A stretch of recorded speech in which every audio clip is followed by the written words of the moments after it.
I see myself as both lumping and splitting actually, and in the sense that lumping, it's making generalization, highlighting the similarities, right?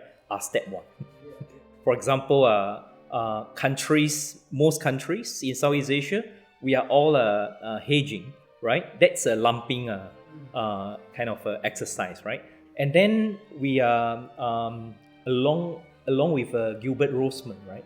We published in 2015 about variations in the hedging themes. So we have these variations of heavy hedging and light hedging, right? So that is splitting.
Hi, Cheng-Chwee. How are you? Fine. And I should say, kabar baik. Kabar And baik. how about yourself? Apa khabar? Kabar baik. Kabar baik. So we are going to talk about your journey as a scholar and obviously some of your key works that inspired me as a scholar who's writing about Southeast Asia and who is also learning more and more about Malaysia. But before we begin to discuss your specific work, I want to just begin with thinking about studying small state or smallness. And this is also something that you wrote in your thesis. You wrote about consequences of smallness in world politics, and this has become fundamental pillars of your subsequent works because you are trying to show that even these small things, small countries, are quite impactful, having quite a lot of impacts in the region. So, what drew you to this space of studying smallness or studying small state behavior? Right. Thanks, Amir. That's an excellent question for the first part. And I guess it can be traced back to when I was a master's student in the University of St. Andrews. Great professors Yes. who really pushed me to read some of the important books on the subject matter.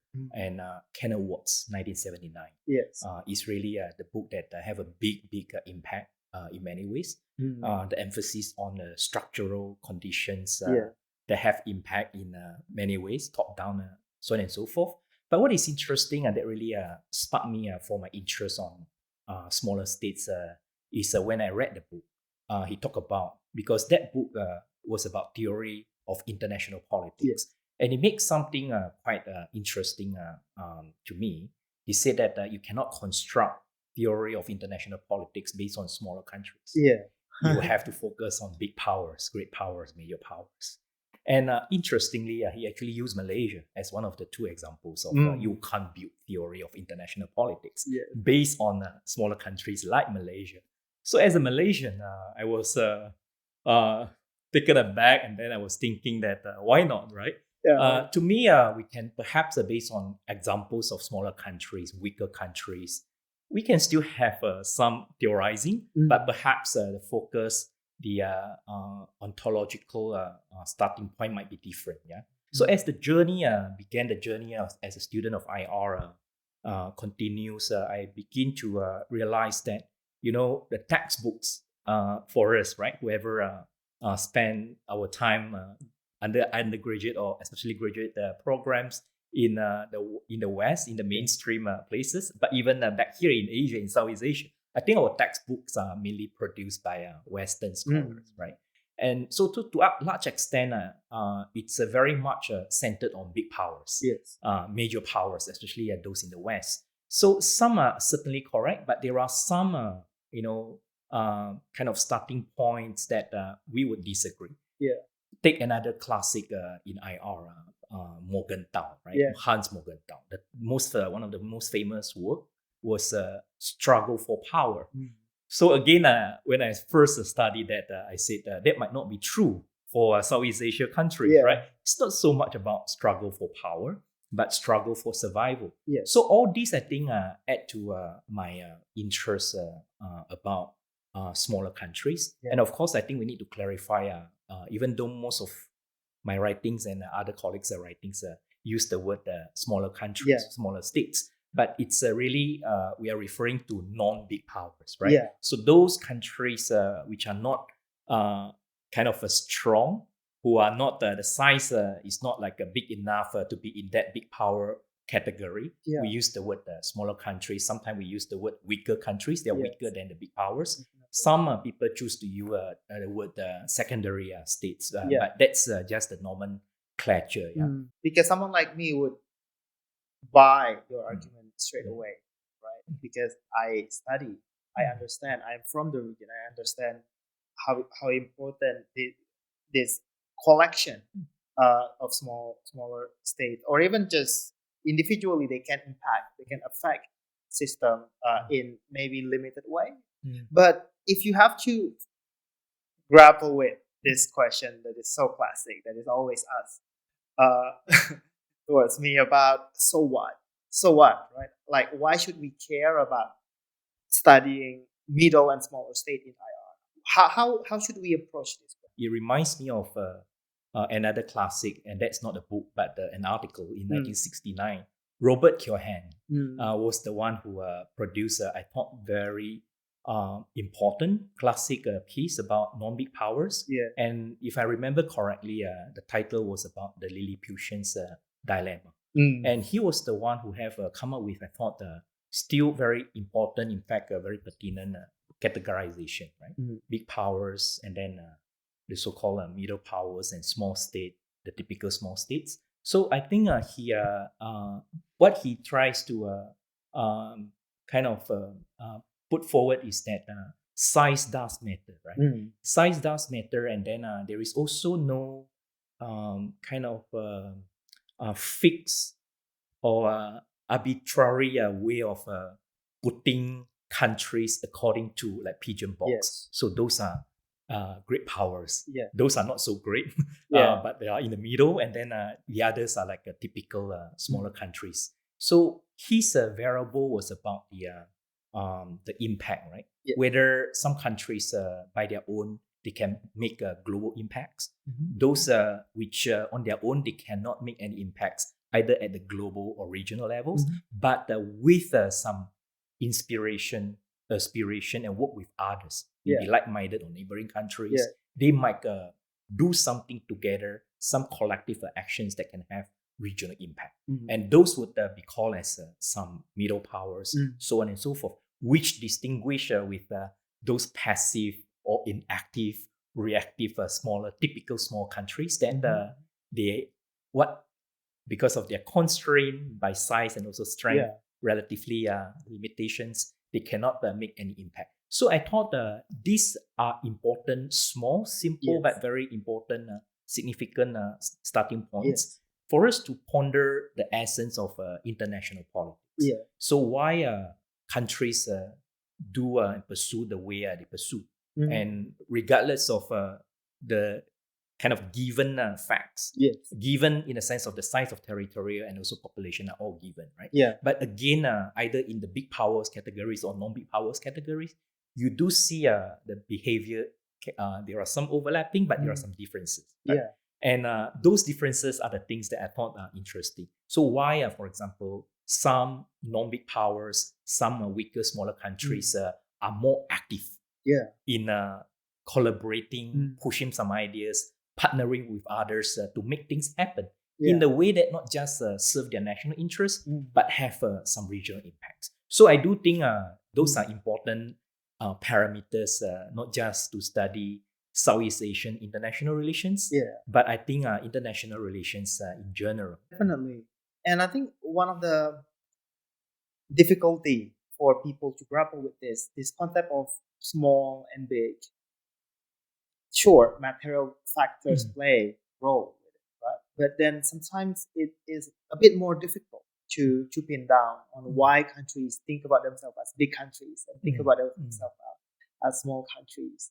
If you think about China, right, obviously a big country, took them quite some time to gradually accept that they are developed countries. In fact, international communities need to constantly tell them that you are not developing countries. You need to have more role in the region, right? As they rise. And this is the same with countries like Indonesia or even Malaysia that regard themselves as small, but Malaysia's power is bigger than if you compare it of Brunei, for example, right? So this whole dichotomy of small and big becomes more than just material factors.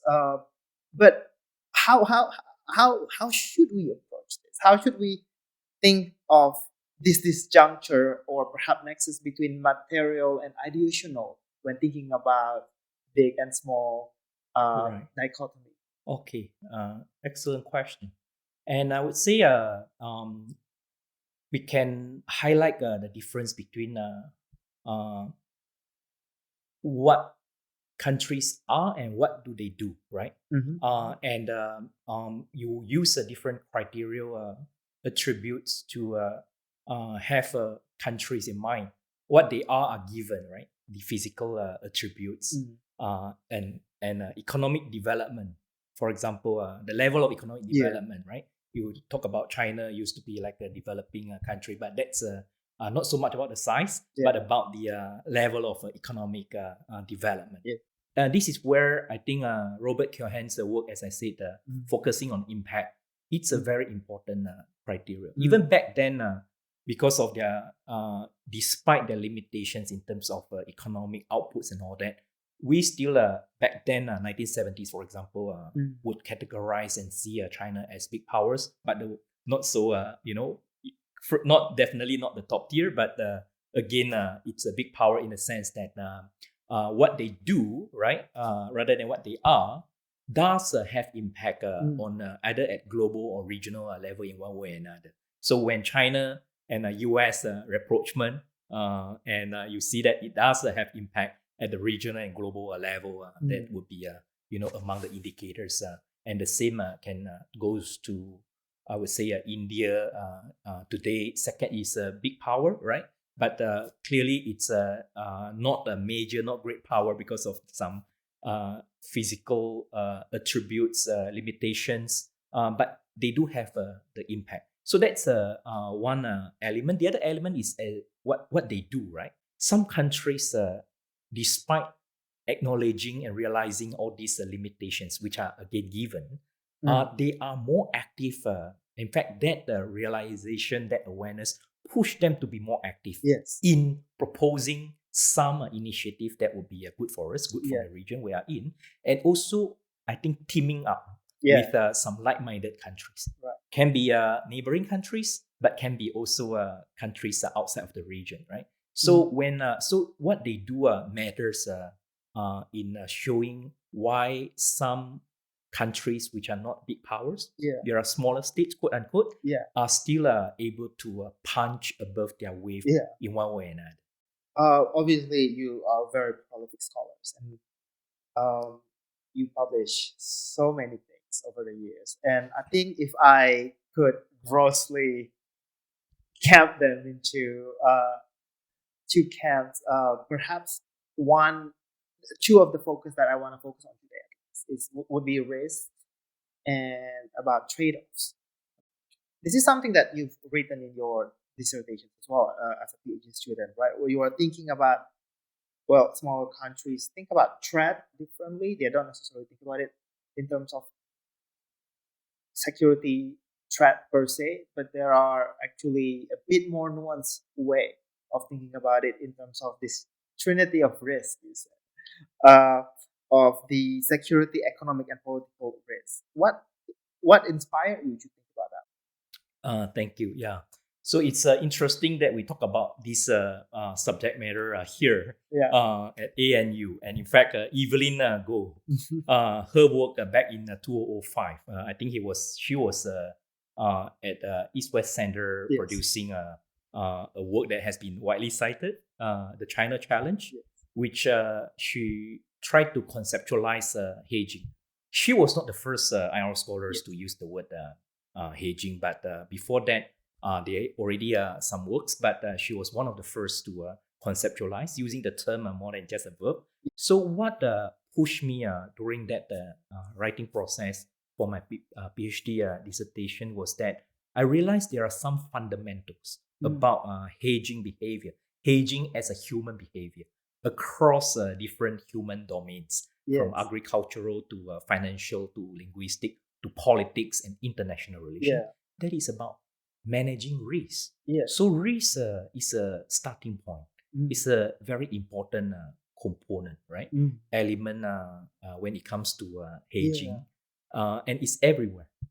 Risks are everywhere. And different actors, units perceive it differently and act differently, right?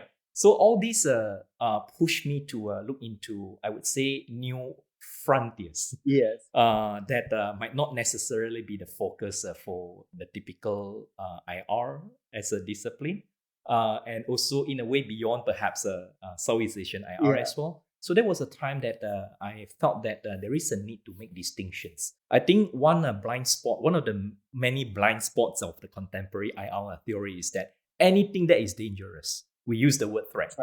I am very unsatisfied, right? Like many other colleagues and friends and also students in this region and elsewhere. Because if we really use a threat in such a manner, overstretch a manner, I think it lost the meaning, right?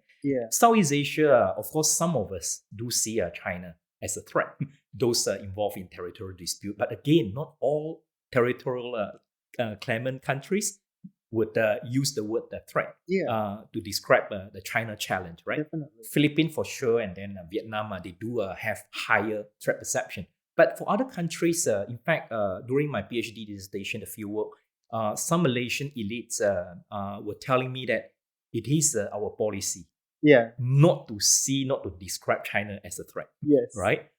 Because that would lead into result in a self-fulfilling prophecy, right? Because you act as such, and there will be a action reaction.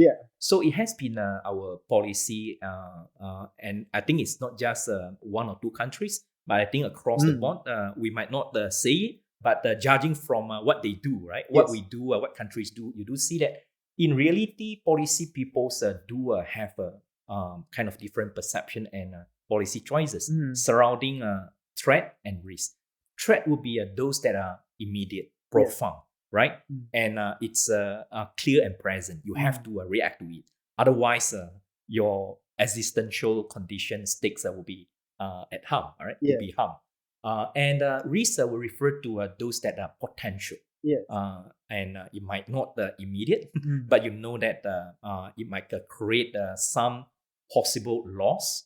It might incur some negative consequences for things that you see at stake. So those are the things that I thought the distinction between threat and risk are important.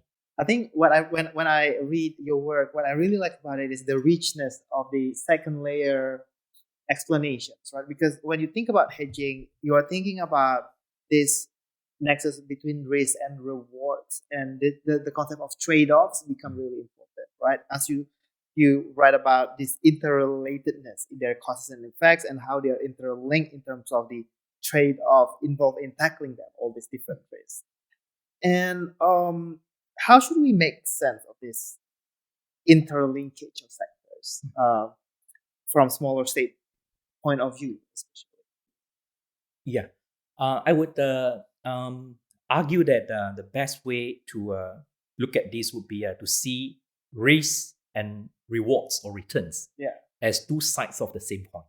And that's so true for all actors, right? Individual and also, of course, state actors, right? You do want some kind of utility, things that you want, and you want to get benefits, rewards, returns. That would be the principal actions. But I think we all know that in social political life, when you pursue certain things, you expose yourself to larger consequences and risks, right? And this is why risk and rewards are two sides of the same coin. And there is a trade-off between the two, right? You can't get all your wants at the same time. You know that you get something, you will lose something. And this can be in the form of a risk, in the form of kind of opportunity cost. And it can also come in the form of drawbacks and also some limitations. So it's a human nature. You know that you need to offset or cover those risks that you expose yourself when you try to maximize some benefits, right? So, for example, kind of like alliance behavior. You want you join alliance because of you want to maximize the security as a state goal. You want to maximize also prosperity. Big ally patron will open up their economy for you to export your products, so on and so forth. You maximize the security, you maximize prosperity through a policy called alliance. But again, what is a trade-off? What are the risks? The risk is always that there will be a risk of abandonment. There will be a risk of provocation. There will be a risk of entrapment, right? So, and you also know that there is a risk of you would sacrifice your own autonomy. Because if you count on a bigger power as a patron, provide the essential goods that you need, you know that there is no free lunch, right? So when the big power, the patron asks you to turn to right, you cannot turn to left, right? So they will be eroding your autonomy. So there will be the internal risks. And external risks will be those that we mentioned, abandonment, provocations, entrapment, and all that. So that will invite us to look into, so what are the conditions? Why a country, knowing that there will be trade-off and risk, why they still do things they do, right? Why countries, for example, in Southeast Asia, chose to join alliance? And most of the time, until today, or especially today, I think Southeast Asia IR is interesting because of almost all of us, right? It's very allergic to alliance. Precisely indicating and highlighting there is the trade-off and also the risk involved in seemingly a good solution that have been so good in Europe and many other places after Ukraine war, for example, but it's not really like what we prefer in Southeast Asia. So trade-off and risk are important to understand, right? Why a long-standing ally of the US, Thailand, right, has behaved more or less the same way the rest of us, Indonesia and Malaysia particularly, but also many other countries that alignment is good, right? But we can keep alignment without going into alliance. Why? Because of alliance involve trade-off and risks that are unacceptable for countries, or particularly the ruling elites in all these countries, for internal and external reasons, right? Internally, we'll say that erosion of autonomy, sovereignty is bad. We do not want to be pushed around, right? So in a way, it's a post-colonial kind of elements and reaction that is in our DNA. That's really fascinating, your answer, because it's really showing the duality of you as an American trained scholar coming from Southeast Asia, because there's always this tension almost of wanting to generate some sort of theoretical insight, but also very richly empirical in essence. So if we just return to your PhD journey, as someone who was trained under American trained methodology, who being trained by you myself, I know that you're very aware on your DV and IV, but then also remain inductive, remain empirically rich in your way of treating cases. What was your biggest influence? Was it because you were trained in a specific way, or how did you reconcile, or how did you think about your method, I guess? It all comes back to our own kind of origins, right? I'm really, we say a small town boy, right? I was grew up in Muar, a small town in the southern Malaysia. And as I said, I was quite playful during my undergraduate year in UUM, which is Malaysia-Thailand border. And then, but I think my subsequent part of my journey, I consider myself as blessed with many great teachers and also mentors. Right? So, so at SAIS, again, I was very fortunate to have three great scholars as my teachers. And looking back, I started my PhD in 2003, and then it took me a long time for various reasons. 2010, I finally submitted. So during that period, I learned so much from my professors and especially those member of a dissertation. And looking back, I really think that I cannot pursue my PhD elsewhere any better than what I managed to get because of the nature of my subject matter, Southeast Asia China interactions. And so it involved about Southeast Asian studies, China studies, and IR and also comparative politics. So I had Professor Carl Jackson, an expert on Southeast Asia, David Lampton, expert on China, and then Fukuyama, Frank Fukuyama, who were all in my committee from day one. So in a way, they helped me to understand not just the disciplinary basis and also approaches, but also the way they unpack, they help us to understand things. So I think that was a time that I learned about analytical framework, the DVIV. Studying IR in America, it pushed us to be more precise, right? So DVIV, dependent variable, independent variable, that form our framework are very helpful for people like me, right? We have so much facts and data and all that, but how to frame them, how to contextualize them, where to begin, right? So what really is the focus, the dependent variable, and what are the factors that explain, right? That motivate but also limit or constrain countries to do a certain thing in a certain way. And what are the variations? And even the joke about some of my friends and colleagues call me Mr. 3 Points.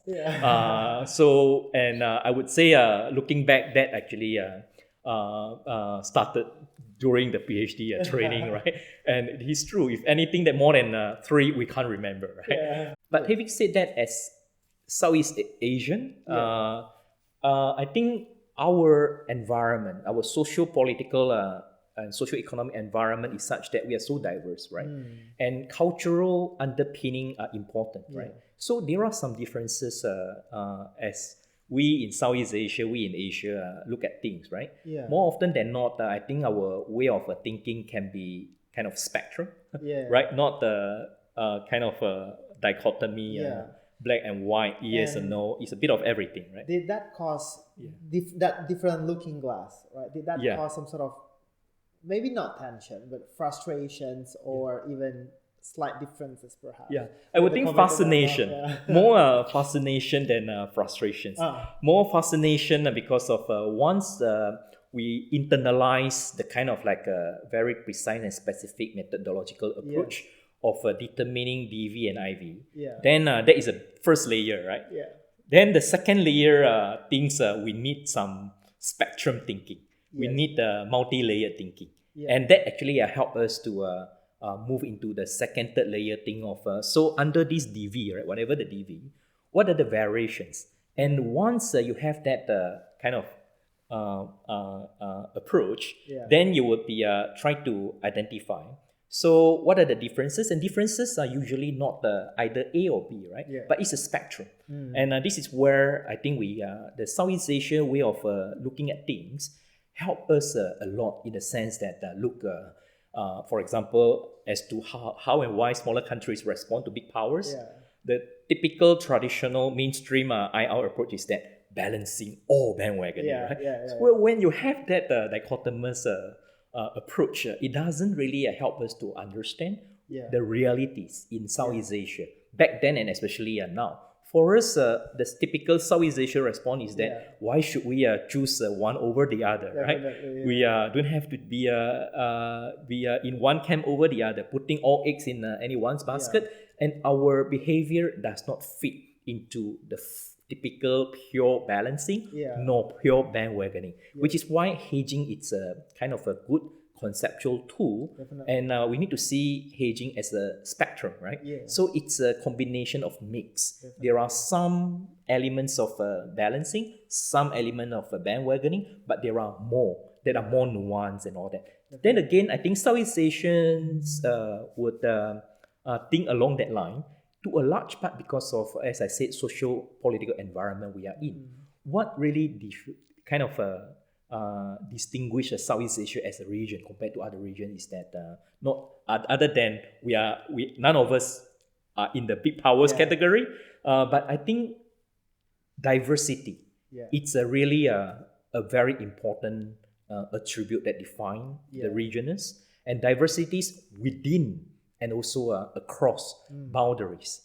That's I think our commonality, right? Although some are more diverse than the others, but all this diversity and also managing diversities.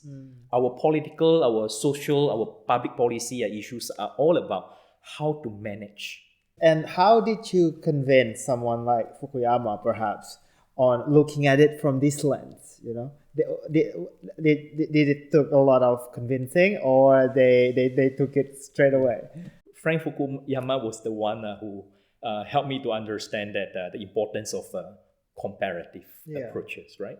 And he had many during the classes discussion and also interactions. He once said you won't understand any country if you only focus and study about one country, right? We need to have comparative approaches, which is why my dissertation and many other work subsequently are very much, I try to be as comparative as possible. And for Mike Lampton, he was the one who enlightened me about, trade-off. And he said, again in classes and also discussions, he said that policy is about trade-off. We can't maximize all we want, all the priorities at the same time, right? So that pushed me into that direction. And for Professor Carl Jackson, he emphasized a lot about the moral authority, right? So the authority and also the focus on ruling elites, again, helped me to build my own framework, not just for my PhD dissertation, but also for the subsequent works. And to me, all these form different layers of understanding, and also that help us to explain why things work in certain way, why countries in Southeast Asia, despite our similar structural conditions, we have chosen to do perhaps same thing, hedging, but differently. If we can think about your DV hedging, you always try to think about it in a very nuanced way. For example, in the article of The Essence of Hedging in 2008, right? You paint the pictures of there are variations of hedging, and there are 5 constituent components of economic pragmatism, binding engagement, limited bandwagoning, dominance denial, and in indirect balancing, right? So basically, within this whole spectrum of lumping versus splitting, you always tend to think about it from the latter, right? Like you're trying to think about it from nuanced view of, yes, hedging, but what specific or what type of hedging? What drew you to this kind of thinking?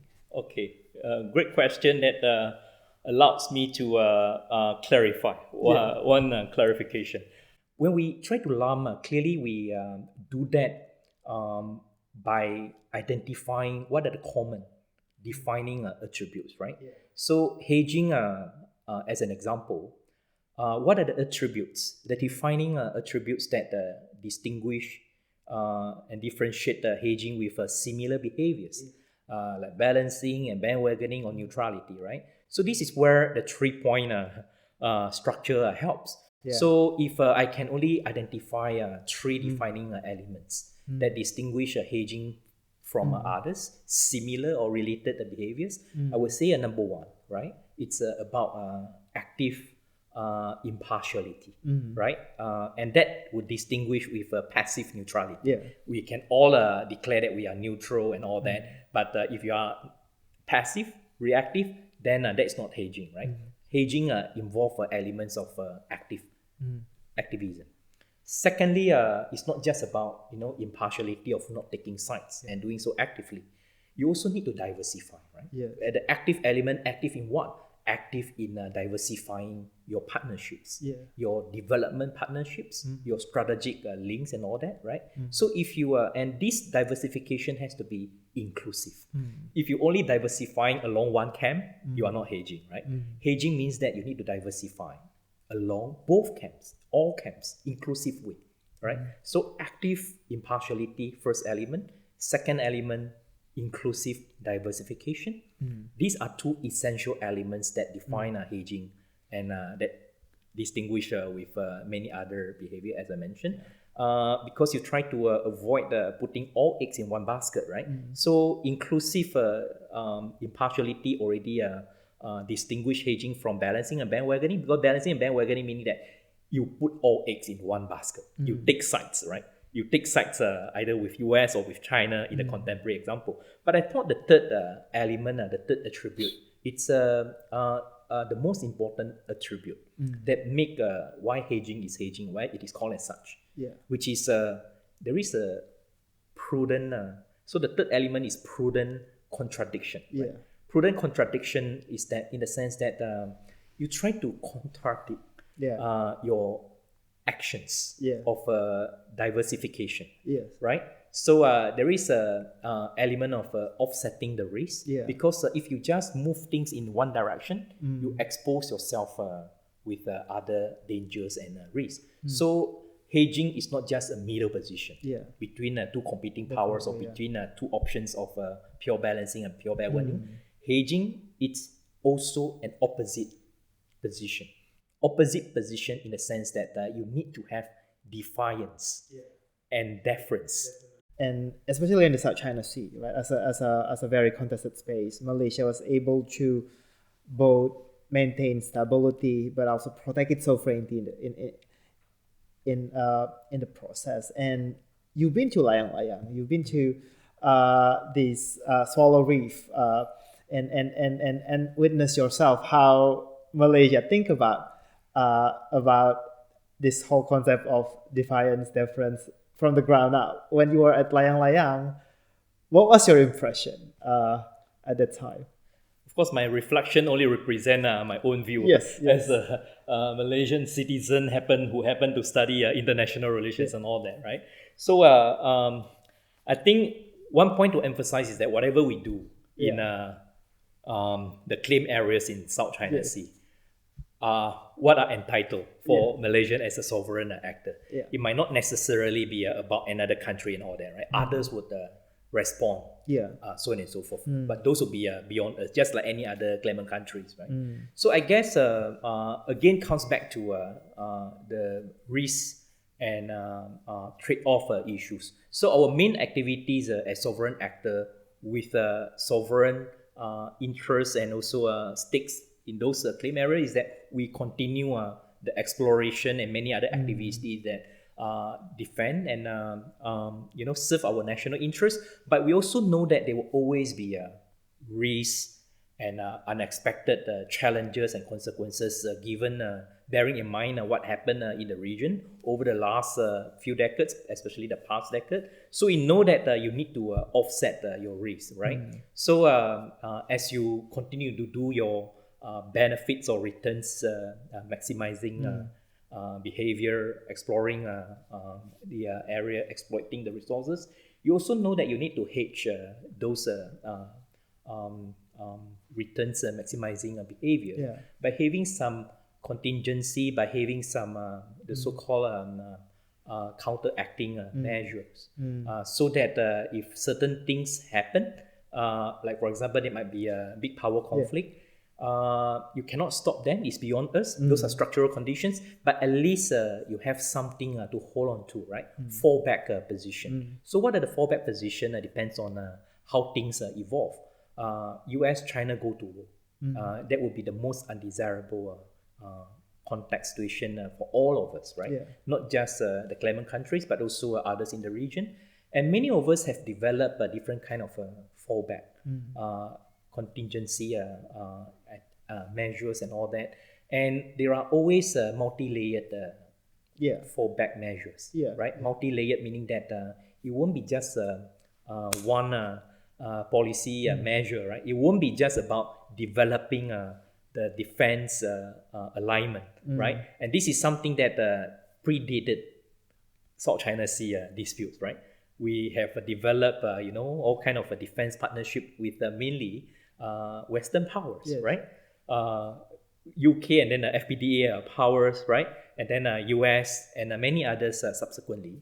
But those are, that is one tool in your toolbox. Yeah. But you do not want, you just develop that. Again, as I said, as a fallback position of facing unknown. We do not know what will happen. But at least if something happened, you do know that you have something to hold on to, right? Uncertainty really, I think, is a mother of everything when it comes to foreign policy choices, options, and consideration. Because of if things are certain, things will be easy. The choices will be easier, right?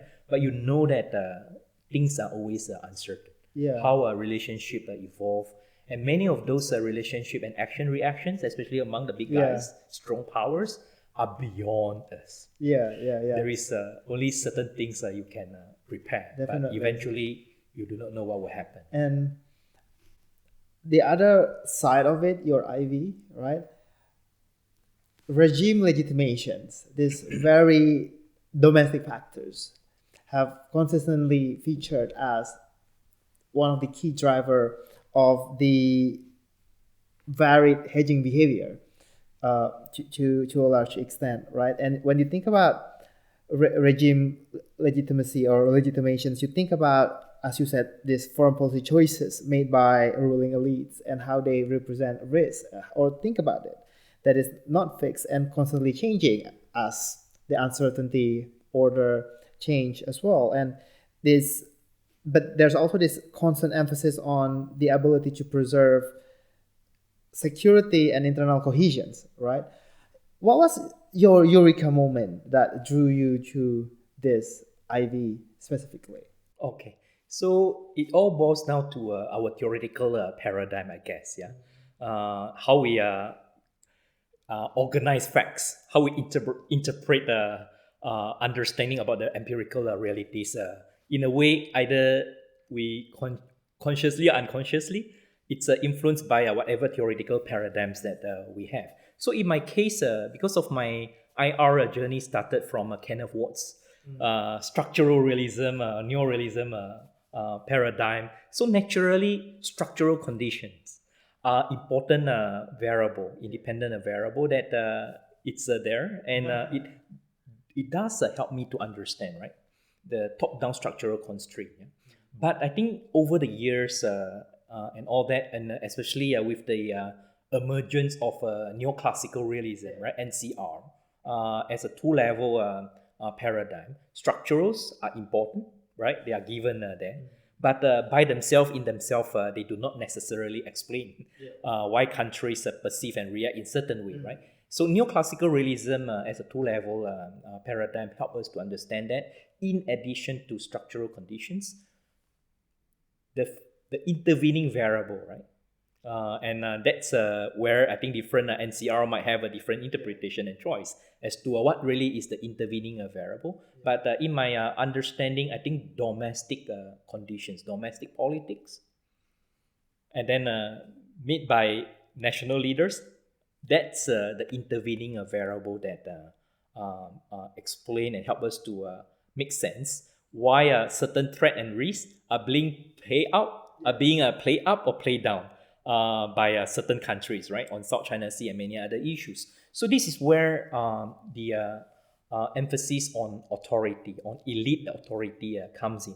And as you are aware, my theoretical framework, either explicitly in certain article or not, has always been it's about two level, right?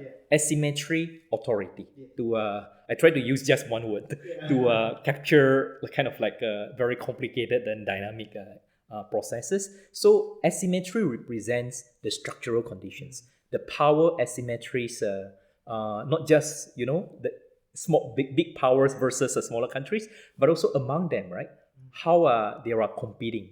Asymmetries, power asymmetries will lead to rivalry, competition, and even a risk of confrontation. That will be the first layer structural conditions. But asymmetry only more about external conditions. Internal conditions are important. So authority and then elite authority to me is fundamental because national countries do not make decisions. It is ruling elites, governing elites of the day who make a decision. And how they make a decision more often than not, we learn from a level of analysis in IR that is not just because of leaders' idiosyncrasies or what they like, they don't like, their style. Those matters to some extent, but fundamentally the domestic imperative, the domestic political necessity is the one that push national leaders to make decision, right? And on what basis they make decision? I think it boils down to authority. All elites, depending on the political system, they all want to maximize their authority so that they can continue to rule in one way or another allowed by the political system. So then that would lead us to legitimation issue. And you unpack that discussions about asymmetry in authority in your article in Chinese Journal of International Politics in 2013, titled Making Sense of Malaysia's China Policy, Asymmetry, Proximity, and Elite Domestic Authority. And if I can push it further, maybe, being a bit more provocative, perhaps there is a utility of China's assertiveness in Southeast Asia, because maybe smaller states can harness those assertiveness to their advantage. How do we make sense this concept of asymmetry in that light? Power asymmetries are important to begin.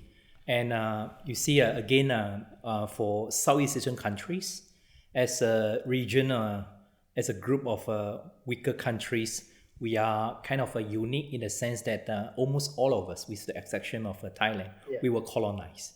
So it means that historical memory lead us to see the world.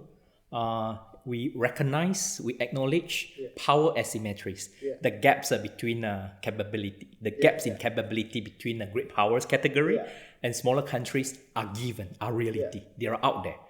You might not like it, you might like it, but whether we like it or not, they will be there. So those are given, those are structural conditions. And what it means for us is that we all know, right? Big powers as realities, as given conditions, they mean two things for us. They can harm us and they can help us. And they have the ability to harm us and help us. Maybe one of them, maybe one way or another, right? In a much greater way than and possible way than many others categories. So those realization of there are two consequences out of this reality push us to adjust our expectation and also make our policy choices based on the trade-off calculation, right? So I would say that none of us in Southeast Asia is naive to think that we can only hope for good things or bad things from any of the big powers, right? Big power have their own DNA. Their DNA is to compete among themselves, their peers, right? And sometimes that process, competition, help us. Because when they try to win us over, rather than to see other the competing power to gain in this region, they might offer us more, so we might be benefited in that competition processes, right? But we also know that there will always be a risk, right? The competition might escalate into confrontation, and even war will be the first to suffer. When they compete, when big powers compete, they compete with their own initiative, their own program. US now offer us IPAF, right? So 7 out of 10 ASEAN countries, we are in IPAF, but we do that not because we want to please the United States or we are pro-US, right? We do that out of our own benefits. It helps us in maximizing economic benefits, mitigating economic risks that might happen in one way or another, right? For domestic needs as well. The same can be said about other powers' initiative. China's Belt and Road, right? China's Belt and Road, you see, ASEAN countries, ASEAN region is one of the prioritized region when China under Xi Jinping launched and proposed BRI back in 2013. And you do see variations, right? Generally, majority countries are quite receptive. with a varying different degree of receptivity, but generally we are positive. Vietnam is an exception. Vietnam is very cautious, and that is interesting because of geographical proximity. Should explain that Vietnam should be benefit more by BRI and China initiative, right? But they are the least, they are the most cautious one. That's one. And even economically, you see, Vietnam is already now overtaking Malaysia, right, as the largest trading partner of China in ASEAN region. And you would think that since they have been collaborating with China economically through trade, investment and all that, they should be flexible, right? They should be receptive. But in reality, you know that it is Vietnam continue to be very suspicious. So asymmetry authority as the two-level explanatory framework, I think help us, right? Asymmetry is much straightforward.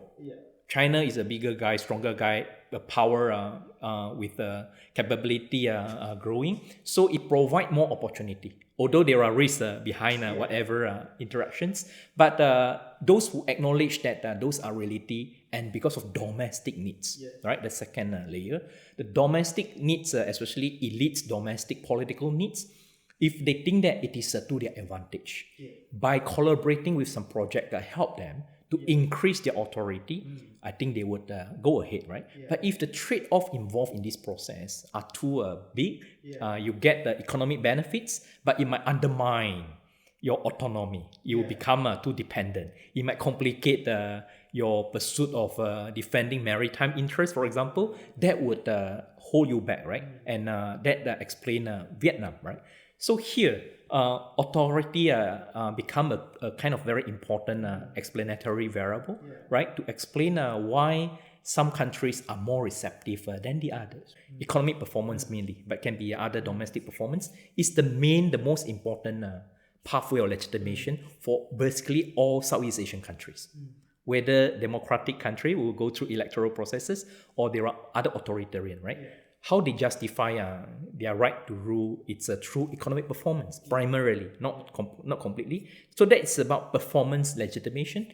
Second pathway of legitimation is about the procedural, right? Democratic or some ideology elements. And then finally, the third one is particularistic legitimation, meaning through identity. Through identity, through something that peculiar, particular, specific to respective countries, right? So nationalism and all that are part and parcel of this identity-based, particularistic legitimation. For that reason, Vietnam have to strike a balance, right?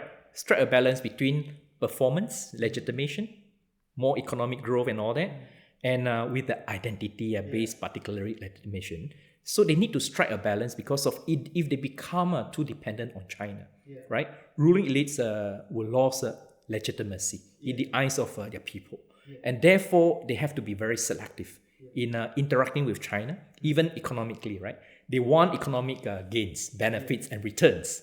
But the political risks, other risks are too big for them, unacceptable. So they need to be cautious, receptive, positive about trade, investment, and other things. But when it comes to connectivity, cooperation, they will say, let's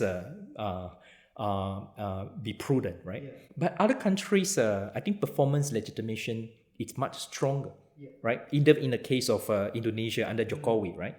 And just last questions and perhaps also questions that we've been asking, right? Because this very clever strategy of contradictions, this defiance, and I wouldn't say clever strategy, but it's out of survival, right? Out of survival. But as you said, right, as the great power rivalries intensify, they perhaps also pressure us to make less contradictions, right? So can we maintain such contradictions? Can hedging survive in this amid the intensifying great power rivalries, you think? So which is why we emphasize about the structural and then the domestic, right? So we recognize that those are structural issues. Big power intensification. And because of that, the space for maneuvering is shrinking. We all know that those are structural conditions. But realizing those structural conditions, given conditions beyond our control, at the moment, is not strong enough to therefore push us to depart from our long-standing hedging posture. Hedging is not perfect. It has its own problems, right? But it is a more acceptable one. There is no perfect, no best option in really in the real life, right?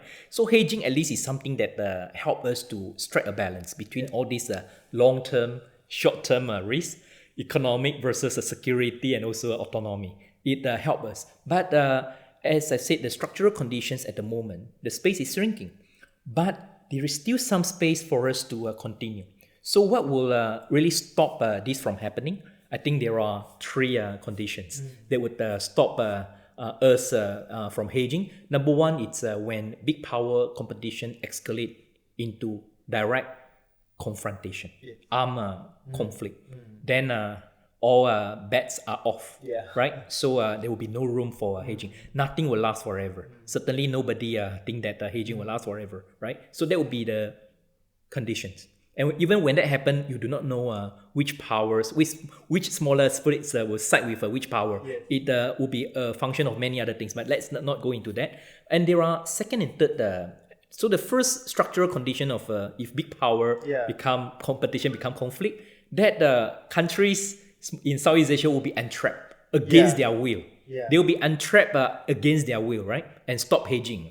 But that's the first condition, first factor. Second and third factor are things that still structural, but it would convince and push the countries to make their choice willingly.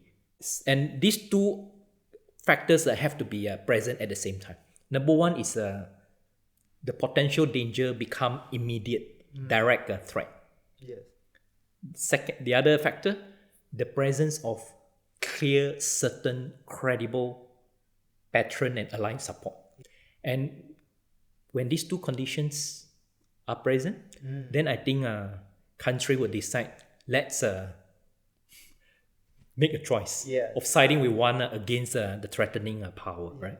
Otherwise, I think countries, smaller countries in the region will continue to hedge for as long as possible, as long as the structural conditions still allow us to do that. So there is a matter of desirability and also feasibility. Nobody have the answer. It all depends on how structural conditions, the power dynamics evolve in the coming years. Thank you so much, Cheng-Chwee. That's a very generous insight. And this is Southeast Asianist.